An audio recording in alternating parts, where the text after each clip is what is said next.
Bienvenue à Destination Numérique, vous écoutez un tout nouveau balado de formation présenté par Événements Attraction Québec et Formation Infopresse. Moi, je m'appelle Arnaud Granata et je serai votre guide dans cette série sur le virage numérique dans l'industrie touristique. Dans chaque épisode, on parle d'une tendance numérique incontournable avec des experts mais aussi avec des leaders du milieu. Que vous soyez gestionnaire, entrepreneur, mais encore spécialiste, ces conversations, elles vous permettront d'aiguiser votre regard stratégique et de bonifier vos pratiques. Quelle que soit la taille de votre organisation, on vous donne des conseils concrets et des ressources pratiques pour vous outiller et vous accompagner vers votre destination numérique. Alors c'est parti. Métavers est le mot sur toutes les lèvres dans le monde de la technologie. La firme McKinsey estime que les investissements dans cette technologie sont de 120 milliards dans le monde cette année et seront estimés donc dans les prochaines années à plus de 5 000 milliards. Ça, c'est d'ici 2030. Alors pour les initiés, le métavers, il s'agit d'une manière révolutionnaire de se réunir dans le monde virtuel qui nous permettrait de visiter des attractions, par exemple, ou de participer à des événements un peu partout dans le monde sans voyager ou sans même quitter son salon. Mais plusieurs joueurs se demandent si cette nouvelle approche qui permet aux utilisateurs du web de se réunir, grâce notamment à la réalité augmentée, va vraiment transformer les façons de faire. Et dans les dernières années, plusieurs bulles technologiques comme les NFT par exemple n'ont pas réellement atteint leur vitesse de croisière malgré des débuts prometteurs. Alors est-ce que ça va être le cas avec cette nouvelle réalité-là? Alors si comme moi vous êtes néophyte quand il est question de métavers, cette conversation, elle risque de vous intéresser, j'en suis certain.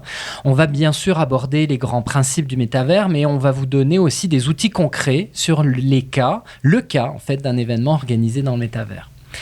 Aujourd'hui, dans cet épisode, on se demande comment les organisations touristiques peuvent-elles capitaliser sur le métavers pour accélérer leur développement. Notre invité expert, c'est Damien Lefebvre, évangéliste, véritable évangéliste du métavers et vice-président exécutif Amérique Innovation chez Valtech. Damien est aussi conférencier expert pour les formations Infopresse. Bonjour Damien. Bonjour Arnaud, ça va bien ? Ça va très bien. Notre leader invité aujourd'hui, c'est Patrick Labbé, entrepreneur culturel bien connu à Québec et président de l'agence événementielle DOZ. Patrick est aussi pionnier du métavers québécois parce qu'en 2022, avec votre équipe, vous avez organisé l'édition virtuelle du festival Fuck Off, un festival musical indépendant qui a été fondé en 2015. Bonjour Patrick. Bonjour Arnaud. Bonjour Damien. Salut. Alors, d'abord, moi je vais commencer de façon très candide. Damien, c'est vous le pro du métavers. Moi, je suis très nouveau dans cet univers-là. J'ai découvert d'ailleurs pour le balado ce que vous avez fait pour le festival Fuck Off. On va en parler dans quelques instants. Damien, est-ce que vous pouvez nous définir ce qu'est le métavers concrètement ?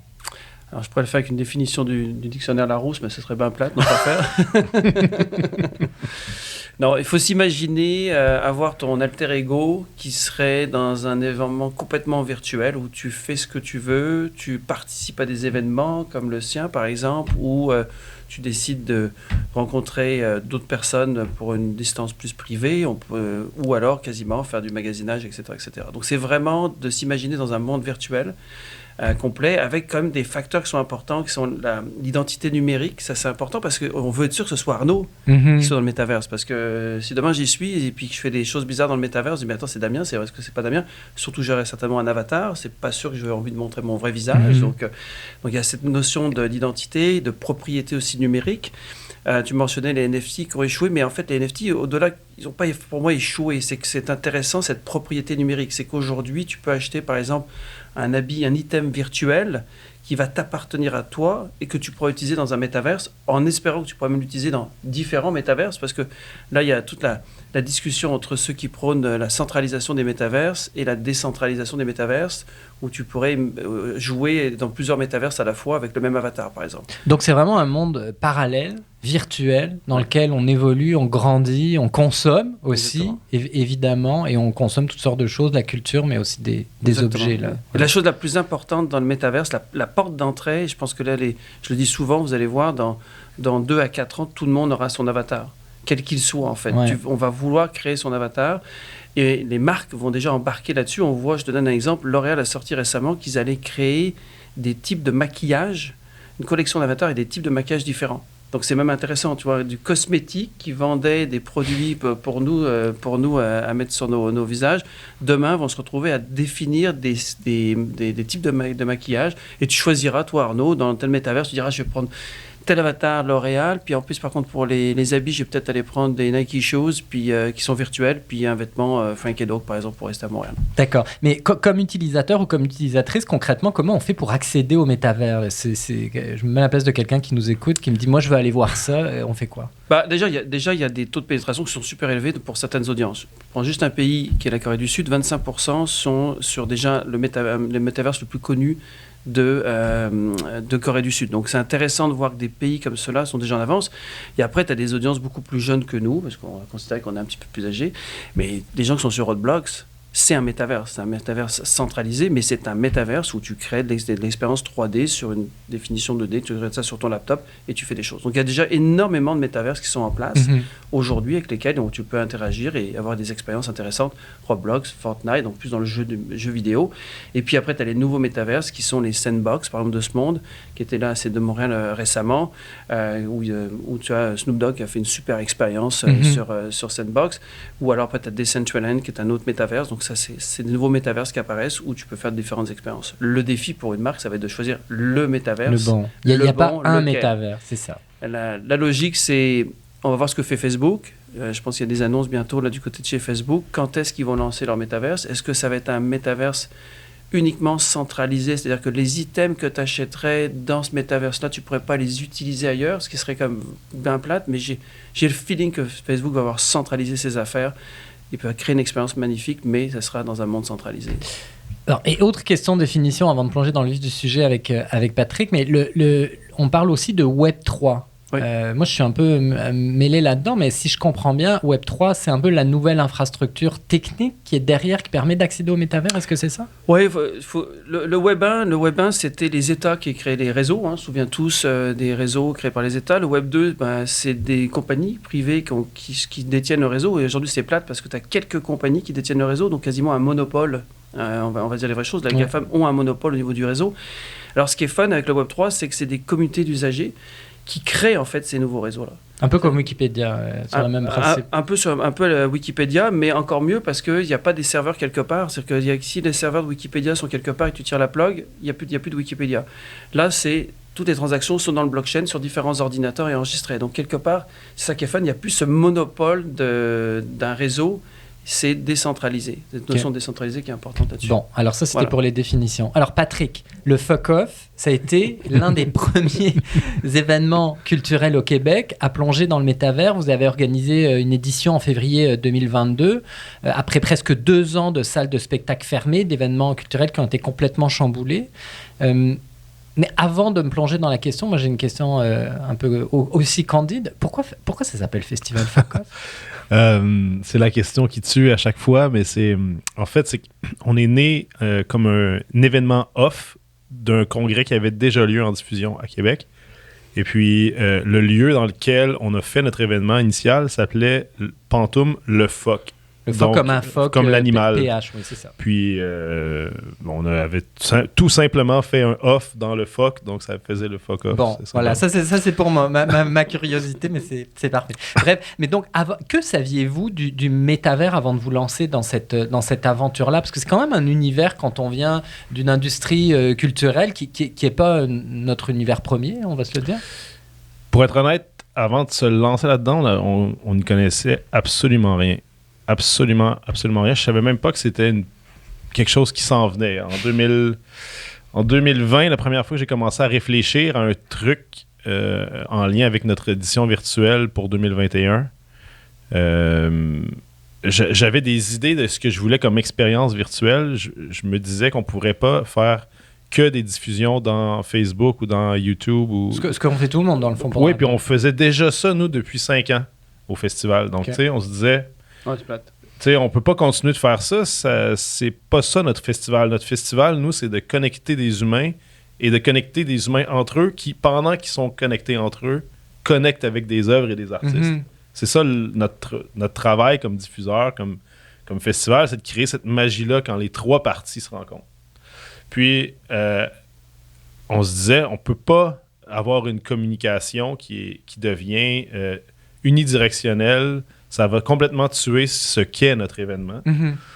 Donc, on a commencé à réfléchir. Je me disais, bon, qu'est-ce qu'on pourrait faire? J'ai entendu parler que c'était possible de faire technologiquement, de faire des petits bonhommes qu'on pourrait, des bonhommes à la limite qu'on pourrait faire déplacer, puis qu'au moins, en s'approchant, on pourrait avoir l'audio qui bouge. Si t'es à droite, t'entends à droite, si t'es à gauche, t'entends à gauche et tout. Puis de commencer à créer un peu cet aspect d'interactivité-là. Puis plus on a creusé dans le développement de l'expérience, à un moment donné, on a juste réalisé que c'était un métaverse qu'on venait de faire. Mais on ne l'avait jamais appelé comme ça avant. En fait, ça a vraiment été...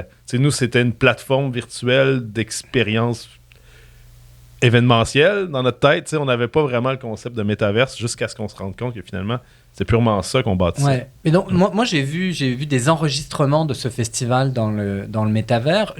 Bien honnêtement, j'avais des doutes sur le type d'expérience qu'on pouvait avoir, surtout pour un événement culturel, surtout pour un show, un spectacle. Mm-hmm. Et je me suis rendu compte, donc oui, on voit bien sûr les performances, mais on est aussi dans un espace virtuel où qu'on peut personnaliser d'ailleurs. Il y a différentes ambiances, là, vous avez créé différentes ambiances. On peut aussi interagir avec les gens pendant le spectacle sans déranger visiblement les artistes qui font une prestation.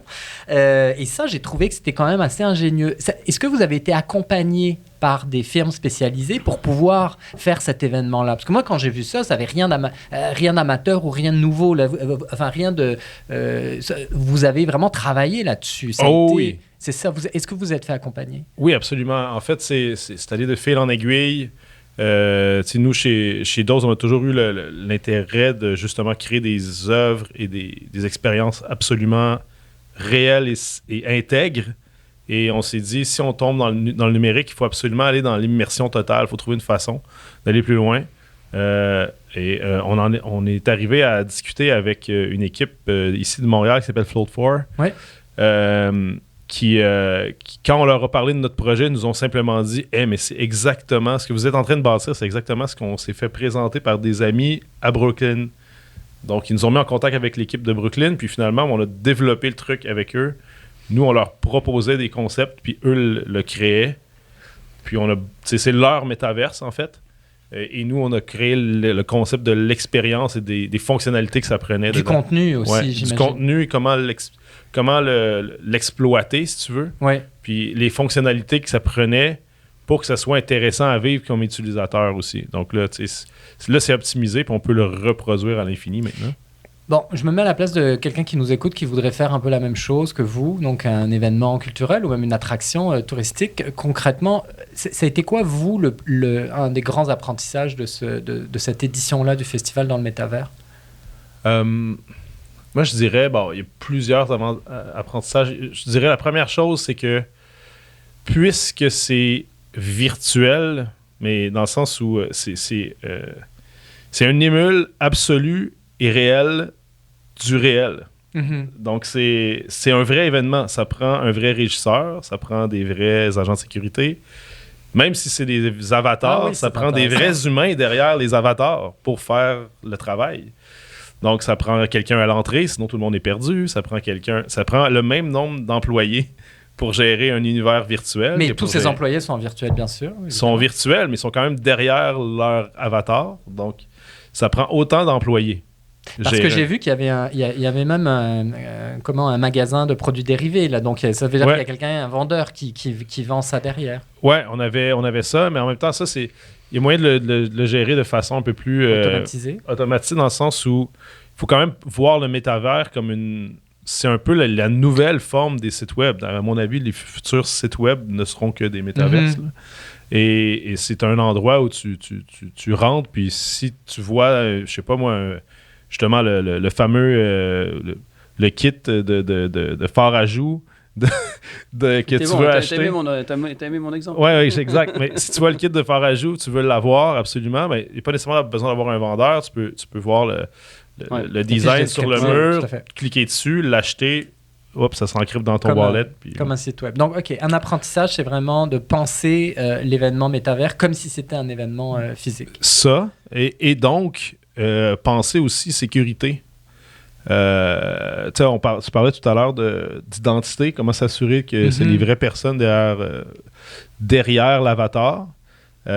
Nous, c'est simple, la façon qu'on a fait, c'est que, comme tu as vu, on reprend la caméra de l'ordinateur qui est projetée sur l'avatar, donc tu peux pas te cacher. Comme un zoom, là.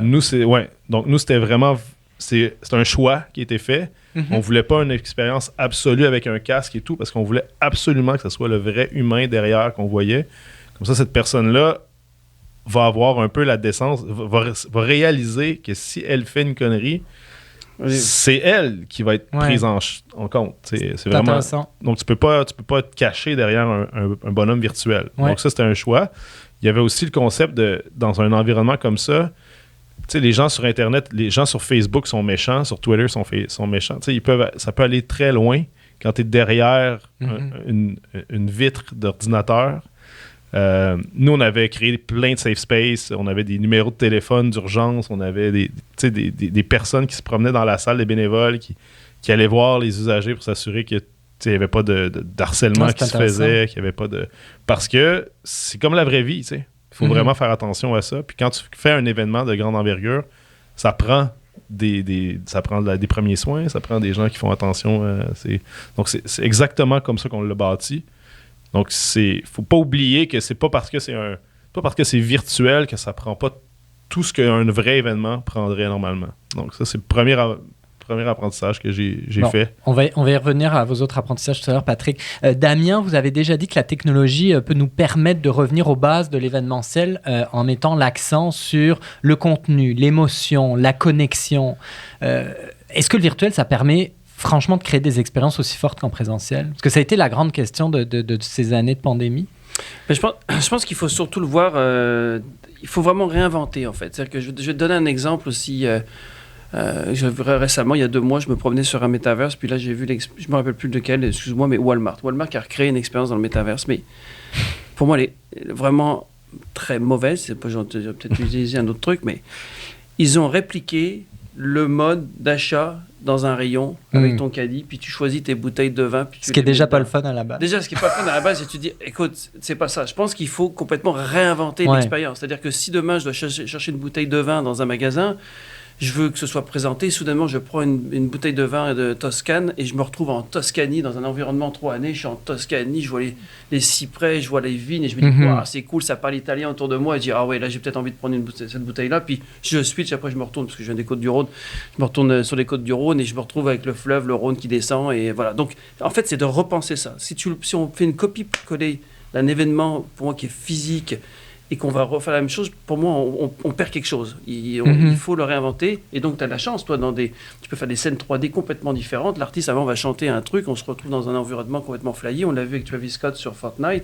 Super intéressant. Tu es là, en plus, tu passes derrière l'artiste. Moi, j'ai eu un feeling que lieu de me retrouver dans un centre Bell à 30 000, 20 000 personnes et tout en haut, que quand je tournais autour de Travis Scott, je trouvais ça cool. Tu vois, je me disais, hey, c'est dingue, je vois l'artiste qui est juste là. Et donc, c'est ça, en fait. Et je pense qu'on est capable de créer des émotions autour de ça. Simplement, il ne faut surtout pas faire le copier-coller comme on le faisait au début du web. Tu étais là aussi au début du web. C'était simple. Les journaux, au début, c'était « OK, on fait des journaux papier, on met un PDF en ligne, puis lisez le PDF en ligne. » Non. C'est pas vrai, là.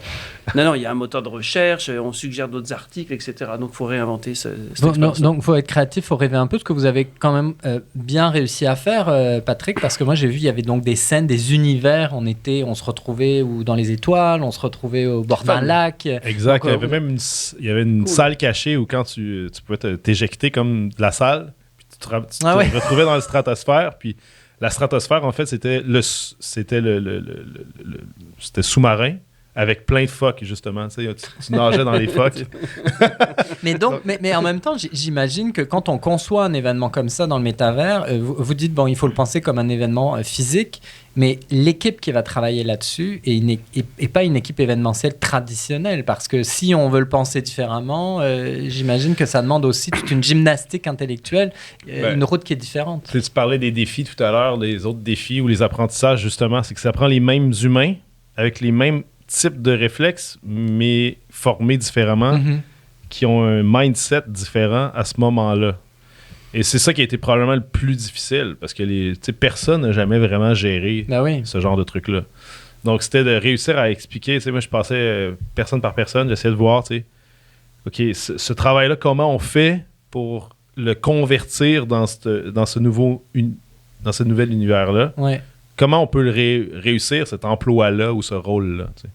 Est-ce que vous pensez que dans quelques années, parce que là, bon, on va se le dire, c'est quand même, ça s'adresse à un public relativement averti, donc qui aime la technologie. Est-ce que dans quelques années, c'est une pratique qui va se démocratiser, selon vous? Je peux te la prendre celle-là. Tu répondras après, mais quand tu dis, c'est déjà démocratisé pour certaines audiences. Fortnite, Roblox. C'est vrai. Honnêtement, t'es pas obligé d'être un surdoué de la technologie pour aller sur Roblox. Bien au contraire, c'est super facile. Le gamin, il arrive là, tac, tac, tac, il joue et puis il est dans son univers de métaverse. Zeppeto en Corée du Sud avec 25% de taux de pénétration, c'est des taux qui sont super élevés. Donc oui, ça s'en vient tranquillement, je suis même pas inquiet. Il y a aujourd'hui tellement de métaverses différents qu'on sait. Regarde, c'est même plus là, on sait pas où aller. Et je pense que l'arrivée de Facebook, ça va être un game changer parce qu'il y a une audience tellement de masse que j'aurais jamais imaginé que ma mère ça soit sur Facebook il y a 10 ans et aujourd'hui elle y est, tu vois. Donc les gens vont embarquer tranquillement. Donc je pense que le phénomène Facebook va amener et ça va être vraiment le game changer là-dessus. J'espère par contre qu'ils ne prendront pas un monopole du métaverse où on se retrouve finalement dans un environnement fermé, centralisé et un peu plate. Mais ça... Il y aurait toujours la place pour des... Moi, je pense qu'il y aura toujours de la place pour des verticaux bien précis, des concerts. On va créer quelque chose de nouveau, différent. On ira s'inscrire. Ce qui serait fun, par contre, c'est que mon avatar qui va aller sur Facebook demain puisse aller demain sur ta plateforme. Exactement. C'est fun. J'aurais peut-être pas envie de changer trop mon look. Peut-être le maquillage changerait, puis j'irai après avoir mon concert avec ta plateforme. Ouais, puis c'est ça. Je pense que c'est ça qui va être le métavers. Tu sais. Le seul et unique, ça va être le moment où tous ces millions et ces milliards de plateformes-là différentes en environnement 3D vont être à la limite connectées sur, on va dire, le blockchain, donc dans le Web 3, et ton avatar va t'appartenir, il va avoir un seul avatar dans le blockchain, et toi, peu importe où tu te connectes, ton avatar se concrétise dans ce nouvel environnement-là. Tu sais, moi, je vais même aussi loin que je dis que on paye tous un Netflix aujourd'hui $20 par mois. Moi, je suis persuadé que tu payeras un $20 par mois. Il est cher, votre Netflix. Je sais plus. En tout cas, on est 5 à la maison, c'était pour ça, je ne sais pas. Mais tu paieras un $20 par mois et tu vas te retrouver avec un magasin d'items, de vêtements. Tu pourras choisir tes vêtements, le style de maquillage, ça sera telle marque ou telle marque qui te poussera quelque chose gratuitement. Peut-être que Clarins dira, ce mois-ci, vous avez une promo Clarins pour le type de maquillage. Et puis l'événement Frank & Oak, rabais de 20%, ça te tente dessus, j'y vais, j'embarque là-dessus, j'achète mon habit virtuel. Ça va être vraiment intéressant. Moi, j'y crois énormément à ça. Donc, il y a l'aspect pratique, il y a la consommation, mais il y a l'aspect aussi ludique, expérience, divertissement. Patrick, dans le festival Fuck Off que vous avez organisé dans le métavers, est-ce que vous avez fait des choses où vous dites aujourd'hui, je ne l'aurais pas fait de cette façon-là? Qu'est-ce que vous avez fait comme erreur? En fait, c'est pas tant dans l'expérience que dans la façon de le commercialiser. C'est plus ça qu'on a fait comme expérience, dans le sens où je pense que ce qu'on a réussi à bâtir, tu en as vu un peu des exemples. Je pense que ça, c'était à point. Les concerts étaient à point, le son était bon. Tout fonctionnait d'un point de vue expérientiel, d'un point de vue gestion aussi, événementiel. Dans le virtuel, je pense qu'on a bien réussi la conversion. Mais ce qu'on n'avait pas prévu, en fait, c'est que, dans la vraie vie, nous, quand on fait des shows, idéalement, on les fait les vendredis soirs, les samedis soirs, les grosses soirées, puis on fait des gros événements de plusieurs heures, puis tout le monde embarque. Mais on n'avait pas réfléchi à la fatigue virtuelle, la fatigue de l'écran. À un certain stade, là, quand ça fait 3 heures que tu es là, tu as vraiment envie de t'en aller. De là, c'est vrai. T'sais. Donc, ça, c'est le bout qu'on n'avait pas réfléchi. Et l'autre bout qu'on n'avait pas réfléchi aussi, c'est que, justement, le vendredi soir, tu as envie d'être avec tes amis, ta femme, tes enfants. Dans la vraie vie. Dans la vraie vie. Tu n'as pas envie d'être dans un métavers avec des gens que tu connais pas ou des amis lointains, mais qui, au final, tu sais, c'est quasiment... Avoir fait une diffusion YouTube, ça aurait été plus à propos un vendredi soir qu'un métavers, parce que le métavers, c'est très prenant. Tu changes littéralement d'univers et tu n'es que là. T'es pas... Mais c'est peut-être là où il y a une espèce d'entre-deux entre ce qu'ont fait les Cowboys Fringants là, je crois en 2021, c'était sympa leur expérience sur le Saint-Laurent, les se promener au Québec avec différentes tunes. Ultra simple, hein, mais je trouvais que c'était sympa d'un vendredi soir de regarder ça en disant c'est cool, je me détends, il y a le feu de foyer pour regarder ça, versus l'expérience complètement immersive.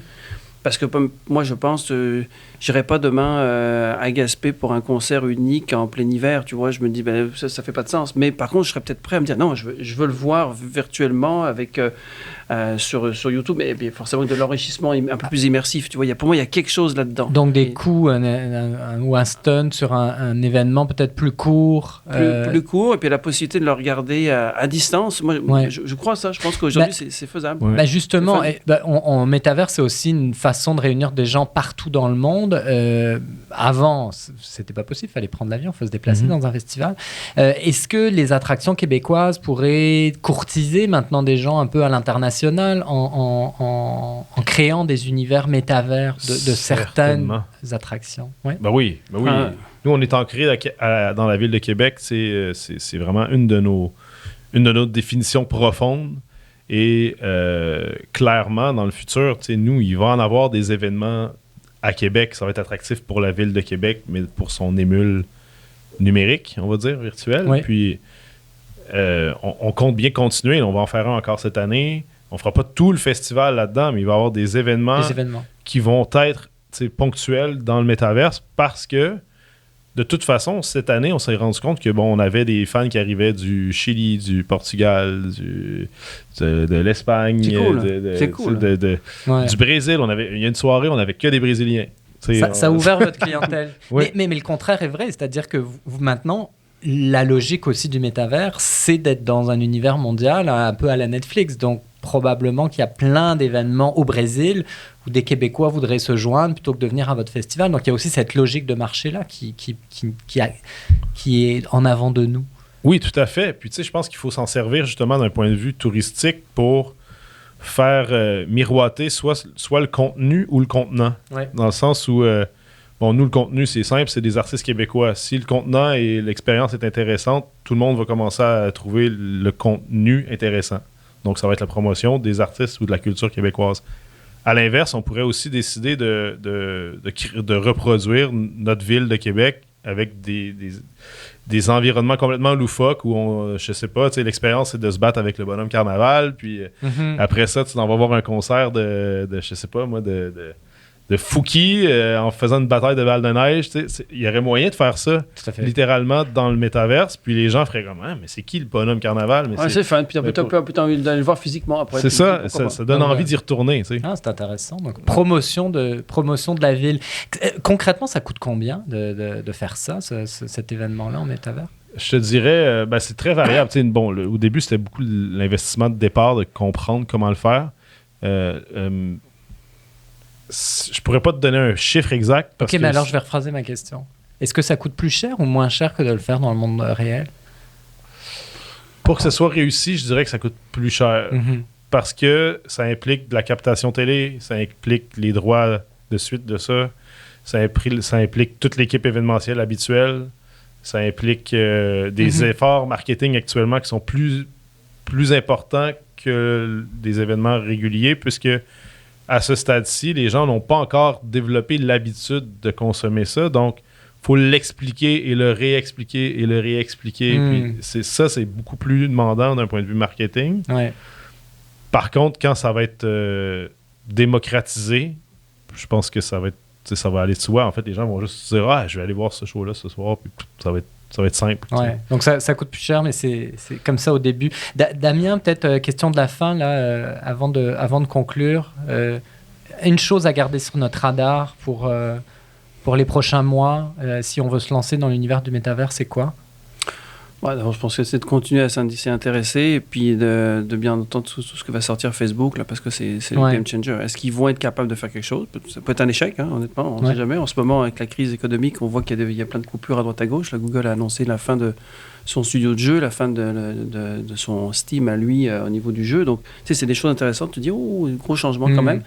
Mais je pense que c'est ça, c'est regarder Facebook et commencer à s'amuser sur ces environnements-là, toutes les marques qui font des choses intéressantes dans les différents métaverses. Bon, on va suivre ça. Merci beaucoup Patrick Labbé, Damien Lefebvre d'avoir été avec nous aujourd'hui. J'espère que ceux et celles qui ont été à l'écoute ont été outillés. En tout cas, moi, je l'ai été. Ça m'a donné envie de poursuivre l'aventure. Donc, ne manquez pas les autres épisodes de Destination Numérique. On va notamment parler de publicité numérique, de stratégie de contenu ou encore d'expérience client. Un grand merci Patrick, Damien, et à très bientôt. Merci Arnaud.